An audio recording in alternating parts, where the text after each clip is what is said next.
नमस्कार, मैं हेमा श्रीवास्तव। आप देख रहे हैं यूनाइटेड भारत का खास साप्ताहिक बुलेटिन वीकली कैप्सूल।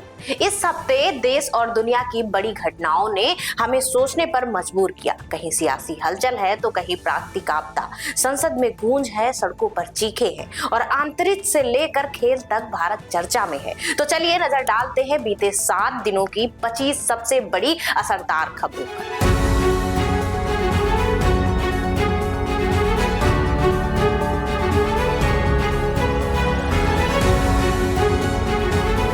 बिहार की सड़कों से उठी राहुल गांधी की वोट अधिकार यात्रा 16 दिन तक चलने वाली यह यात्रा 23 जिलों से गुजरेगी। विपक्ष का दावा है कि ये लड़ाई वोट चोरी और लोकतंत्र की हत्या के खिलाफ है। राहुल गांधी गांव-गांव जाकर सीधे जनता से जुड़ रहे हैं। समर्थक इसे भविष्य की राजनीति का बड़ा कदम मान रहे हैं। चीन के विदेश मंत्री वांग यी जल्द भारत आने वाले हैं। यहाँ विदेश मंत्री एस जयशंकर और NSA अजीत डोभाल के साथ सीमा विवाद और व्यापारिक रिश्तों पर चर्चा होगी। लद्दाख में जारी तनाव के बीच इस मुलाकात को बेहद अहम माना जा रहा है। क्या यह मुलाकात दोनों देशों के रिश्ते को नया मोड़ देगी? सबकी नजरें इस पर टिकी। भारत के दूसरे अंतरिक्ष यात्री शुभांशु शुक्ला सफल मिशन पूरा कर 15 जुलाई को धरती पर लौट आए और आज यानी 17 अगस्त को वो भारत वापस लौट कर आए हैं। संसद में उनके सम्मान में विशेष चर्चा हुई। पूरे देश ने इस ऐतिहासिक क्षण पर गर्व जताया। वैज्ञानिकों का कहना है कि यह मिशन भारत को अंतरिक्ष में आत्मनिर्भर बनाने की दिशा में एक बड़ा कदम। जम्मू कश्मीर के कई इलाकों में बादल फटने और भूस्खलन ने तबाही मचाई।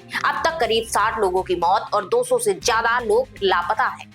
सेना और NDRF लगातार राहत बचाव में जुटे हैं। घायलों का कहना है कि सब कुछ चंद मिनटों में मलबे में तब्दील हो गया। ये हादसा हमें एक बार फिर जलवायु परिवर्तन की गंभीर चेतावनी देता है। भारत और अमेरिका के बीच होने वाली व्यापार वार्ता अचानक रद्द कर दी गई। विशेषज्ञों का कहना है कि यह दोनों देशों के रिश्तों में तनाव का संकेत है। खासकर टैरिफ और तकनीकी ट्रांसफर जैसे मुद्दों पर खटास बनी हुई है। अब सवाल यह है कि कब और कैसे इस वार्ता की नई तारीख तय होगी। कोलकाता ने इस हफ्ते इतिहास रच दिया। प्रधानमंत्री नरेंद्र मोदी ने 3 नई मेट्रो परियोजनाओं का उद्घाटन किया, जिनमें देश की पहली अंडर वाटर मेट्रो भी शामिल है।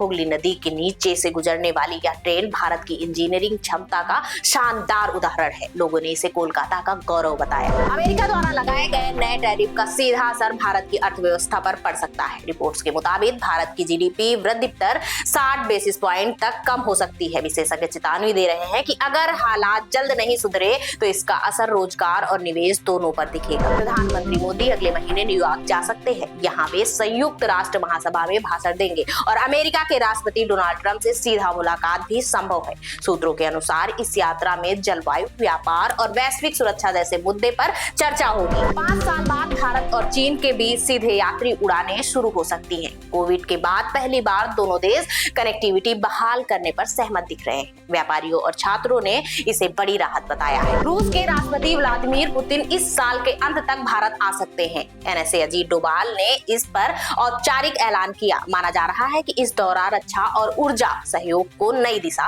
मिलेगी। देश भर में धूमधाम से मनाया गया 79th इंडिपेंडेंस डे। लाल किले से PM मोदी ने तिरंगा फहराया और ऑपरेशन सिंदूर की सफलता पर देश को बधाई दी। उनका जोर आत्मनिर्भर भारत की उपलब्धियों पर था। दिलचस्प संयोग यह रहा कि 15 अगस्त को सिर्फ भारत ही नहीं बल्कि कोरिया, बहराइन और कांगो समेत कई देशों ने भी अपना स्वतंत्रता दिवस मनाया। अलग अलग इतिहास, अलग अलग संघर्ष, लेकिन आजादी की भावना एक जैसी। संसद ने इस हफ्ते राष्ट्रीय खेल शासन अधिनियम 2025 पारित किया। अब खेल संस्थाओं को पारदर्शिता और जवाबदेही के सख्त नियम मानने होंगे। खिलाड़ियों ने इसे एक पॉजिटिव बदलाव बताया है। उत्तरकाशी जिले में बादल फटने और भूस्खलन से भारी तबाही हुई। 5 लोगों की मौत हुई और 100 से ज्यादा लोग अभी भी लापता हैं। स्थानीय लोग डरे हुए हैं कि कहीं ये त्रासदी 2013 की केदारनाथ आपदा जैसी न बन जाए। फिल्म अबीर गुलाल की ग्लोबल रिलीज डेट 29 अगस्त तय की गई है। हालांकि यह भारत में रिलीज नहीं होगी। समीक्षकों का कहना है कि फिल्म की कहानी भारतीय राजनीति से जुड़ी है और इसलिए सेंसर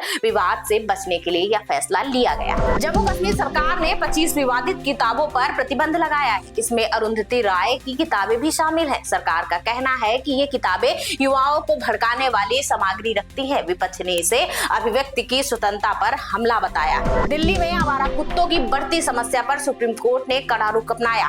कोर्ट ने आदेश दिया कि 8 हफ्तों के भीतर इन्हें शेल्टर में शिफ्ट किया जाएगा। कोर्ट ने साफ कहा, जनता की सुरक्षा सर्वोपरि है। राजस्थान के दौसा जिले में दर्दनाक हादसा हुआ। एक ट्रक से टकराकर 11 लोगों की मौत हो गई, जिनमें 7 बच्चे शामिल थे। चश्मदीदों ने बताया कि हादसा इतना भयानक था कि सड़क पर चीख पुकार मच गई। दिल्ली पुलिस ने बड़ी कार्रवाई करते हुए गैर कानूनी विस्फोटक बरामद किए। शुरुआती जांच में सामने आया कि इनका इस्तेमाल अजमेर में चट्टान तोड़ने के लिए किया जा रहा था।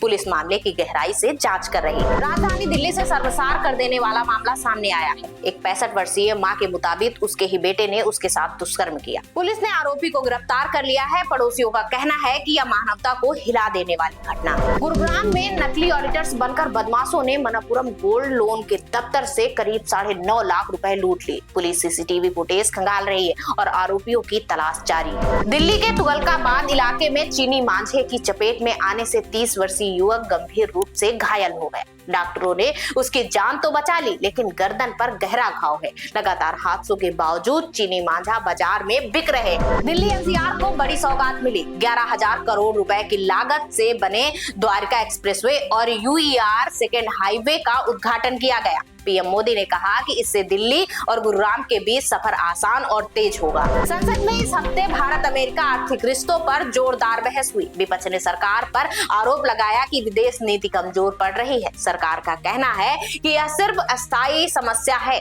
और जल्द ही समाधान निकलेगा। और आखिर में यह हफ्ता साबित करता है कि भारत हर मोर्चे पर चुनौतियों से जूझ रहा है। प्राकृतिक आपदाएं हो या वैश्विक दबाव, संसद की गूंज हो या जनता की आवाज, देश हर दिशा में बदल रहा है। सवाल है, क्या हम इन बदलावों का सामना करने के लिए तैयार हैं? तो ये थी इस हफ्ते की 25 सबसे बड़ी खबरें। हम अगले हफ्ते फिर मिलेंगे वीकली कैप्सूल में नई खबरों, नई कहानियों और नए सवालों के साथ। तब तक के लिए देखते रहिए यूनाइटेड भारत, जहां खबरें मिलती है पूरी सच्चाई और गहराई के साथ।